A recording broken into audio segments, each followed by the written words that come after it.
Kako dobro skrbite za zdravje svojega psa? Veste, da lahko že en sam klop povzroči zaplete, ki so lahko tudi usodni. Mnogi so prepričani, da paraziti, kot so bolhe ali klopi, povzročajo samo sezonske težave, ampak resnica je veliko bolj resna. O tem, zakaj je zaščita naših ljubljenčkov tako zelo pomembna, zakaj je pomembna preventiva pred zdravljenjem, bomo tokrat klepetali z doktorico veterinarske medicine. Z nami je Natalija Hercog-Gerbec.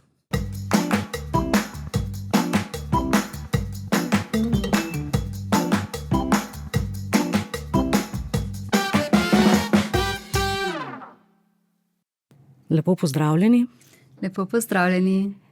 Kako je zdaj s to sezonsko nadlogo? Je to res samo sezonska nadloga oziroma kdaj se pravzaprav sezona parazitov začne in ali se sploh kdaj konča? Ja, to je, bom rekla, zelo zanimivo in vedno aktualno vprašanje. Deloma lahko pritrdim, da je sezonska, vendar pozor. Če govorimo o parazitih, kot so bolhe in klopi, so bolhe praktično celoletna nadloga. Klopi pa imajo v tem času oziroma v zadnjih letih oziroma desetletju, ko se tudi klima spreminja, podaljšan čas delovanja, bom temu rekla. Nekje se z njimi srečujemo že v februarju, pa celo tam nekje do novembra. Vendar, kot ste omenili, imamo pa dva vrha pika, bomo temu rekli. Najhuje postaje tam nekje marca, aprila, maja, junija že vidimo upad, namreč klopi ne marajo visokih temperatur in izsuševanja. Tako da tisti čas, ko gremo na morje, bomo rekli, smo nekako varni. Tam pride v poštev srčna glista, če gremo na obalo, in seveda komarji kot prenašalci. V jeseni pa bi rekla konec septembra, oktober, november. Nekje pa velja, da kdaj se sploh sezona klopov začne, ko temperature narastejo in ne rabijo biti zelo visoke. Namreč naj bi se mislim s tem zemlja, naj bi se segrela tam nekje okoli 5 stopinj. To je hitro, se pravi, varni smo takrat, ko je zemlja pokrita snegom, kar je skoraj da nikoli, ali pa zamrznjena. Vlago imajo tudi zelo radi, zato klope najdemo tam, kjer je grmičevje, bogata podrast, gozdovi in celo na našem vrtu. Pri bolhah je pa nekoliko drugače, predvsem zaradi tega, ker smo spremenili način življenja. Naši psi, muce živijo zelo tesno z nami. Bolhe rabijo za razmnoževanje idealno temperaturo 20-24 stopinj, kar je zmeraj po naših stanovanjih, tako da jih vidimo skozi cel letni čas. Ni zimskega obdobja in mirovanja, spanja kot pri klopih, tako da če odgovorim na začetek vprašanja, ektoparaziti, predvsem bolhe, klopi, so celoletna nadloga. Ampak kaj konkretno se začne dogajati pri psu, recimo, ko dobi bolho? Majhna je kot pikica, kako jo najlažje opazimo? Nemogoče jo je najti. To je tako, kot rečemo šivanko v kupici sena, sploh med dlako, pa ne glede ali je kratka ali dolga. Ena bolha je praktično nemogoče zaznati. Ko jih je več, izzovejo srbež, seveda. Če povzročijo alergijski dermatitis, kjer pride do alergijske reakcije na bolšjo slino, je pa zadeva zelo, bom rekla, intenzivna, ne samo zaradi srbeža, koža se vname, dobimo kraste, izpuščaje in to je predvsem ta križni del. Bomo rekli, zadnja tretjina hrbta, okolica repa, anusa in po stegnih. In še nekaj. Ljudje mislijo, da so bolhe specifične, da ne grejo na ljudi. Ne drži, bolhe ne komplicirajo. Najbolj razširjena je prav mačja bolha, pasja že skoraj da v izumrtju in ta je lahko praktično kjerkoli že. Pa mogoče še samo za razmislek, kako so bolhe nevarne v prenašanju bolezni, ne gre samo za srbež. Ko smo bili majhni in v šoli so nas učili, da je kugo povzročala nehigiena, umazanija in še ne bom rekla, na fakulteti sem spoznala, da je bila težava v bolhah, ki so jih podgane imele veliko. In če se stavimo skupaj celo zgodbo, se pravi, slaba higiena, razmnoževanje glodavcev podgan, na teh podganah so bolhe in te bolhe prenašajo kugo. Omenili ste, kako nevarne so, pravijo, ko najdemo bolhov na psu, so teže v stanovanju. Res je, Zelo težko pa jih je potem odstraniti, ne? Tako, ne smemo prehitro obupati, moramo se pa vrniti na njihov razmnoževalni ciklus. Namreč, samo 5% bolh živi na živali. 95 jih je v okolici, to so ličinke, bube in jajčica. Ena bolha nekje živi 50 dni in lahko na dan izleže 50 jajčec. A si predstavljate, na eno bolho dobimo 2500 potencialnih mladičev oziroma potomcev. In če vidimo samo 3-4 bolhe na živali, je to ogromna infestacija v okolju. In kaj se zgodi? Ljudje mislijo, da bodo zelo hitro z enim antiparazitikom, bodisi da je to kožni poliv ali v obliki tabletke, odpravili ob enkratnem dajanju nadlogo. Ne, vsaj 3 mesece je treba razbolševati žival in tudi okolico. Kako? Zdaj tako, razvojne oblike bolh imajo rade vlago in temo. Bolha, ko izleže jajčice, se ta odkotali v okolje, ne lepi kot recimo uši, kjer imamo jajčica, tako imenovane gnide na dlaki. Temu ni tako, jajčica se zakotolijo kamorkoli in zelo lepo uspevajo v kakšnih špranjah, tepihih, za pohištvom, tako da eno je sesanje, ker je potrebno vrečko odstraniti takoj, najboljši so vodni sesalci. Seveda tam, kjer žival leži, ležišča, naša spalnica, podobno operemo, vso posteljnino zamenjamo in kar je bistvenega, poleg mehanskega čiščenja v stanovanju, da razbolšimo vse živali v gospodinjstvu, ne samo tiste, recimo psa, na katerem je bolha. Klasični primer je, da opazimo bolhe na psu, imamo muco, ki hodi noter in ven in pozabimo. Ne, potrebno je tretirati vse, plus okolje, vsaj 3 mesece. Dermatitis, trakulja, srbež ste že omenili. Kako resne so lahko te težave za naše ljubljence? Ja, bom rekla tako, definitivno neugodje, a ne težava z kožo, izpadanjem dlake. Če imamo psa, ki je nagnjen k alergijskemu dermatitisu oziroma atopičnemu dermatitisu, bodo bolhe samo še poslabšale stanje. In to je lahko do take mere, da v kombinaciji z alergijo na okoljne alergene žival se praska, grize cel dan, pa še po noči, in če pogledamo, da velikokrat živali spijo nekje v naši bližini, lahko to obupno za samo kvaliteto življenja. Po drugi strani sva omenili, da lahko bolhe prenašajo tudi trakuljo, to je Dipilidium caninum, pasja trakulja. Vidimo jo kot ene odrivke ob anusu, kot kumaričina semena. In poglejte otroke, kako so zvedavi, kako imajo radi živali, kako v tesnem kontaktu so, ne?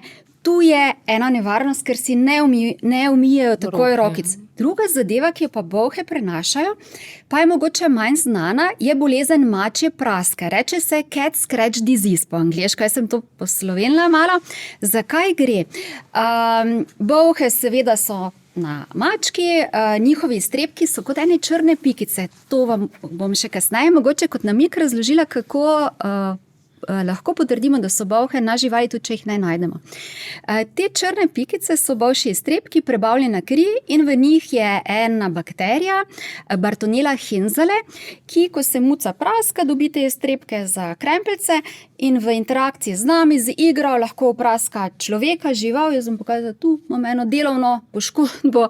In iz take praske, če se z krempeljci zanese ta bakterija, lahko pride do bolezni, kjer zatečejo bezgavke, visoka vročina. Najbolj so pa izpostavljeni otroci, ki imajo slabši imunski sistem, in pa ljudje, ki so imunokompromitirani, se pravi, morda so na kakšni terapiji, zdravljenje za rakastimi obolenji in podobno. Tako da ni zanemarljivo, bolhe ne pomenijo samo srbeža in neugodnja. Ampak tudi klopi so lahko izredno nevarni. Nekatere bolezni pa oni prenašajo in katere pravzaprav prevladujejo tu pri nas v Sloveniji. Ja, zdaj tako, klopi pri nas, Za nas je najbolj strah klopnega meningoencefalitisa. Naj povem, da naši klopi tukaj v Sloveniji ne prenašajo podobne oblike. Imamo meningoencefalitise, ampak druge narave, ne virusne, zaradi klopov. Imamo pa 3 bolezni, ki so vsaj tako zaskrbljujoče. Med njimi je najbolj pogosta anaplazmoza, nekoliko redkeje erlihija. Kako se kaže? Žival je recimo včeraj bila še čisto v redu, naslednji dan vidimo visoka temperatura, apatična, bruha in ta povzročitelj, ki spada v sklop bakterij, povzroča lahko odpoved na različnih organov. Lahko so nevrološke znaki, lahko je odpoved jeter, lahko ledvic, lahko so avtoimuni odzivi, kjer se pride do razgradnje rdečih krvničk, trombocitov. Ta bolezen se lahko zelo resno konča, tudi z poginom, pa lahko naredimo vse, kar je bilo v naši moči. In kaj lahko povem še, pa nočem strašiti, zelo je naše področje z tem povzročiteljem okuženo, predvsem tam, kjer je veliko gozda in seveda klopov. Jaz prihajam z mariborskega področja, se pravi, naša regija absolutno je bogata, z tem povzročiteljem se pogosto srečujemo in en klop je dovolj. Dalje imamo babezijo, to pa en krvni parazit, ni bakterija, parazit intracelularni, ki povzroči razpad rdečih krvničk in dobimo hudo slabokrvnost, anemijo. Spet je povzročitelj klop. In pa borelija, ki pa ni tako pogosta, kot bi mislili. Ljudje jo najbolj poznamo zaradi sebe. Pri ljudeh po ugrizu klopa dobimo en tak rdeč madež in iz tega je to zelo, bom rekla, prepoznavna bolezen. Pri živalih tega madeža ni. Lahko vpliva na nespecifično šepanje, artritise, tudi slabše delovanje ledvic drugih organov, ampak bom rekla, je mnogo manj, bom rekla, pogosta in tudi zaskrbljujoča kot prvi 2, ki sem jih omenila. Kako hitro pa pride do prenosa bolezni po ugrizu? Na začetku ste že omenili, lahko že takoj naslednji dan vidimo neke spremembe. Res je. Pri lastnikih velikokrat opazim zaskrbljenost, sploh če se jim klop zatrga, ko ga odstranjujejo in menijo, ali je še klop zmeraj aktiven in nevaren. Če klopa odstranimo, pa tudi če ostane ta njegov ustni aparat, kot rečemo temu glavica, ne bo hujše reakcije kot ta, da se bo ta del kože lahko vnel, zagnojil. Za prenos same bolezni je potrebno nekje 36 do 48 ur sesanja krvi klopa. In kaj se zgodi, če ga probamo z različnimi pripravki odtrgati, oziroma smo prepričani, da če ga premažemo z zobno pasto, oljem, z mazili, kremami, ga bomo lažje odstranili? Nikakor. Namreč klop diha skozi povrhnjico, čez celo površino, mi bomo preprečili dihanje in izbljuvalo bo še več sline in vsebine iz črevesja, tako da bomo samo pospešili izločanje potencialnih povzročiteljev bolezni v krvotok živali. Kako ga torej odstraniti, Ena varianta je ta, da si pomagamo z takšnimi pripravki, kot so klešča, kjer je pa pomembno, da niso bom rekla, groba. Če so pregroba, bodo dobesedno odščipnila klopa in ga ne bomo izvlekli. Se pravi, z enim izmed pripravkov, na trgu so tudi takšne grabljice, kjer ga nekako vpnemo, ga rahlo zavrtimo in probamo iztrgati. Lahko tudi, bom rekla, z prsti, da ga primemo, ga rahlo zavrtimo in probamo izvleči. Nikakor pa naj vas ne bo strah, če ostane glavica, ne bo nič hudega, sem kot eno gnojek bo, ki bo tudi bo telo pocelilo, prenos bolezni pa ni več mogoč. Pa še nekaj, če klopa odstranimo, dajmo ga s kakšnim papirčkom, bom rekla, stisniti, pokončati, bom rekla. Zgodi se tudi meni, se je zgodilo v ambulanti, kjer sem veliko klopov živali odstranila, dala v umivalnik, splahnila z vodo in čez 1 uro so lepo iz otoka prišli in se sprehajali naokoli. Tako da potrebno jih je tudi spraviti z tega sveta. Zakaj bo vsem tem tako pomembna potem preventiva? Kaj bi svetovali lastnikom? Ja, to, kar sva rekli, ni dovolj samo to, da žival pregledujemo. Marsikateri lastnik pravi, sej, moja žival je kratkodlaka, pa sej po vsakem sprehodu že pregledam, pa vidim, ali ima klop ali ne. Nikakor ni mogoče, sploh te larvalne oblike, razvojne, kot sem rekla, tudi parazitirajo in so lahko velike par milimetrov, tega ne bomo videli. Odrasel klop je res kot ena rozina in šele ko je napit. In kar je mene presenetilo v teh letih prakse, da sem jih našla na takšnih mestih, kjer si nikoli ne bi predstavljala. Navadno pregledamo pri živali hrbet, pa mogoče med tačkami, pa pazduho, pa rečemo, ni klopa. Veste, kje vse smo ga našli? In sicer na jezik se je pritrdil, kako je to mogoče, glede na to, da je jezik vlažen in sluzast. Prav neverjetno, nadlesen pod ustnico, v kotičku očesa, v kanalu sluhovoda, tako da je nemogoče z pregledovanjem klope odpravljati.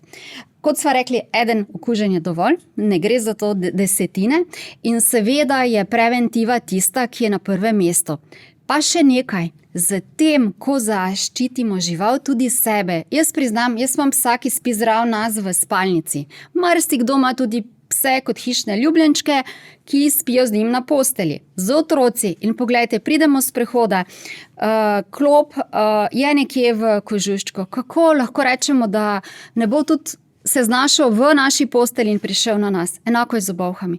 Tako da ne gre tukaj samo za zaščito živali, ampak posredno tudi nas. Na voljo imamo pa različne, možnosti, kako to izpeljati in jih izbiramo glede na predvsem stil življenja, glede na žival in glede včasih tudi, na prepričanje lastnika.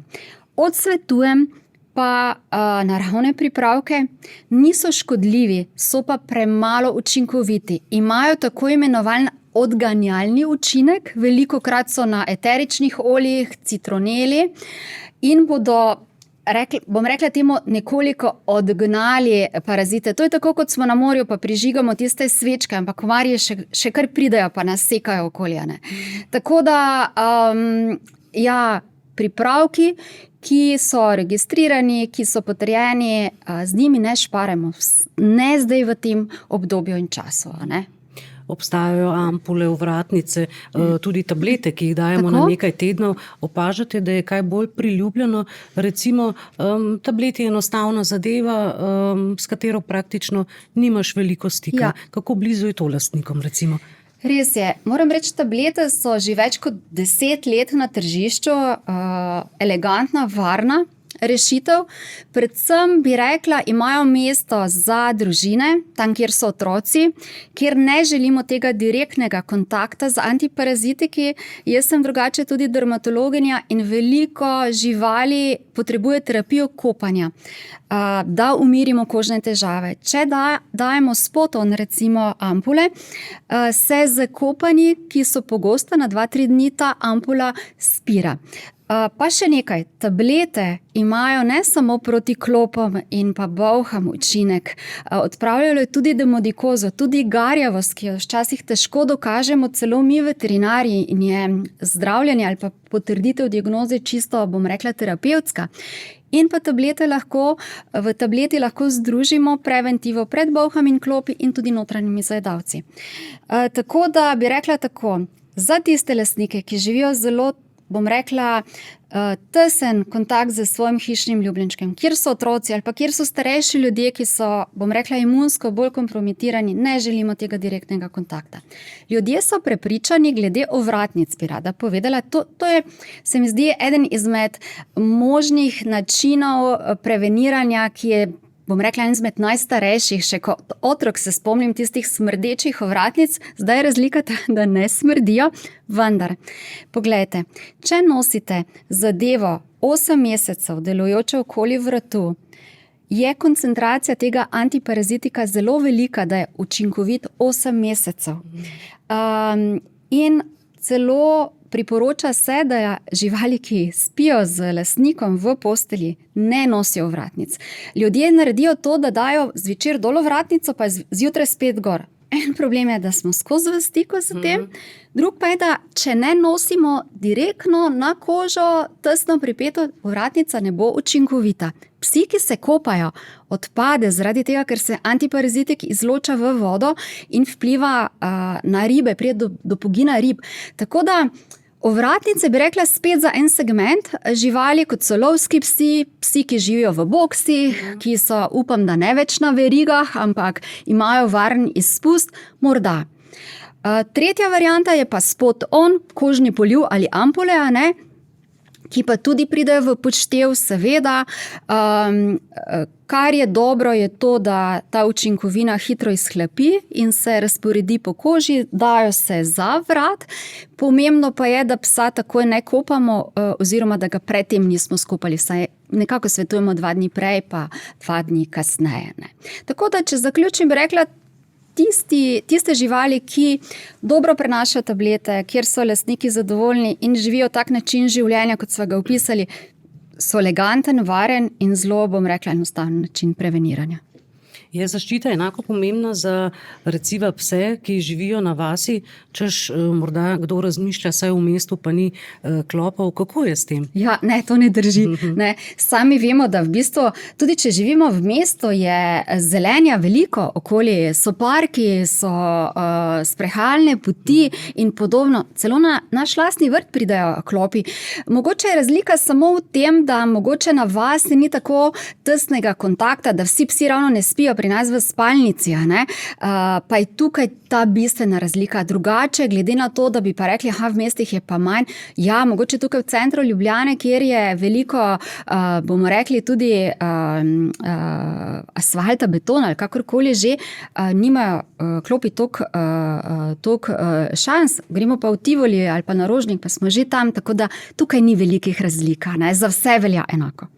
Omenili ste zaščito ovratnico, recimo, dejali ste 8 mesecev. Kako je z drugimi zaščitami, recimo? In kaj, če nek odmerek pozabimo dati? Je pomembno tudi, da zaščita traja vse leto, torej tudi po zimi? Ja, to, kar sem rekla, če imamo težave z bolhami, če imamo muce, ki hodijo ven in noter in lahko prenesejo bolhe tudi navznoter, je fino, da se zaščite poslužujemo skozi celoletno obdobje, tudi pri alergičnih pseh je to pomembno. Jaz sem tista, ki je prepričana, da je enkrat mesečno dajanje povsem optimalno. Ne maram preparatov, ki se dajo 3 mesece ali pa celo leto. Naj namen ni govoriti o stranskih učinkih in pa o tem, ampak tudi določene zadeve lahko izzovejo kakšne reakcije. Tudi ovratnica lahko povzroči lokalno draženje kože, ne? In če damo preparat na 1 mesec, je to mnogo bolj, bomo rekli, varno, kot pa da ga damo za celo leto in v bistvu možnih neželenih učinkov ne moramo odstraniti, če pride do tega, ne? Tako da enkrat na mesec. Če pozabimo, seveda tako kot pri naših zdravilih, damo čim prej naslednji odmerek. Jaz svetujem lastnikom, da če vzamejo škatlico, da si kar napišejo, kdaj so dali ali si pa dajo v opomnik in je to najenostavneje, ne? Opažate, recimo, da lastniki tudi podcenjujejo nevarnosti, ki jih lahko prenašajo paraziti. Imate kaj izkušenj s tem v ambulanti? Recimo, opažate, da kdo kategorično zavrača zaščito? Ja, veste, to je tako kot pri vseh zadevah, ne? Stvar ni črno-bela in če deluje, lahko deluje včasih tudi v drugo smer, ampak vedno presodimo, koliko koristi dobimo s tem, da preprečimo eno tveganje. Tako da zmeraj se pojavi en segment ljudi, ki želijo naravno, bio in podobno, vendar še enkrat opozarjam, ne, naravne zadeve niso varna zaščita ne za muco, ne za psa in niso preverjena, ne. Tudi prej v, bomo rekli, preteklosti, ko nismo imeli veliko izbire, so naši starši nam dali česen za jesti za gliste in trakulje, ali pa naši dedki bodo znali to povedati. Tudi zdaj se najde kdo, recimo, ki proba naravne učinkovine. Pri klopih se z naravnimi zadevami ne bi šalila. Bolhe še mogoče ni tako grozno, tudi če bo pes šel v eno hudo praskanje, bomo kožo lažje umirili. Ko pride do teh resnih bolezni, kot sem omenila, se lahko konča tudi s poginom. Verjetno so tudi stroški zdravljenja neprimerno višji kot pa preventiva. Ne? Ja, neprimerno. Mislim, preventiva je zanemarljiv strošek, glede na to, ko žival zboli, lahko so stroški po par tisoč evrov zelo hitro, če pa pogledava preventiva za celo leto, je mogoče par 100 evrov. Odvisno od teže psa, seveda, in od velikosti. To je faktor 10, ko žival zboli. Verjetno teh primerov res tragičnih ni veliko, pa vseeno, kaj je bilo narobe, da se je zgodil pogin, recimo? Ja, psička je imela anaplazmozo. Problem je bil v tem, da je to vplivalo na slabo krvno sliko. Prišlo je do tega, da je povzročitelj bil trigger za imunski sistem. Lasten imunski sistem je začel napadati krvne celice, psička je začela krvaveti, notranje krvavitve, padli so število rdečih krvničk, ki jih potrebujemo za prenos kisika po krvi, trombociti, zastarjevanje krvi, in kljub dodatnim zdravilom, transfuzijam krvi in podobnega jo žal nismo mogli rešiti. To so tiste, bom rekla, skrajni scenariji. So pa tudi taki, kjer se je stvar uspešno rešila. Terapija je podporna terapija in pa antibiotik za anaplazmozo, ki se je, bom rekla, najbolj bojimo. Govorili so prej o trajanju zaščite, niso pa bili povsem konkretni. Kaj, če pozabimo na odmerek? Je to zelo narobe? Ne, v bistvu ni. Gre za to, da za tisto obdobje, tisti čas žival pač ni pokrita, in če ni takrat prišla v stik z temi nevarnimi povzročitelji nič hudega, damo čim prej, ko se spomnimo, in to je to. Bi lahko rekli, če skleneva, da je preventiva in zaščita naših ljubljenčkov del odgovornega lastništva, torej? Ja, vsekakor. Jaz bi rekla, da odgovorno lastništvo in osnovno odgovorno lastništvo je, da preprečujemo parazitoze tako notranjih kot zunanjih zajedavcev pri naših živalih, pa tudi, o tem nisva govorili, izvedemo osnovna cepljenja, zaradi katerih lahko tudi pride do zapletov, če žival zboli. Lepa hvala za vse te nasvete in uspešno delo. Lepa hvala. Z vami sem bila Nataša Repovž.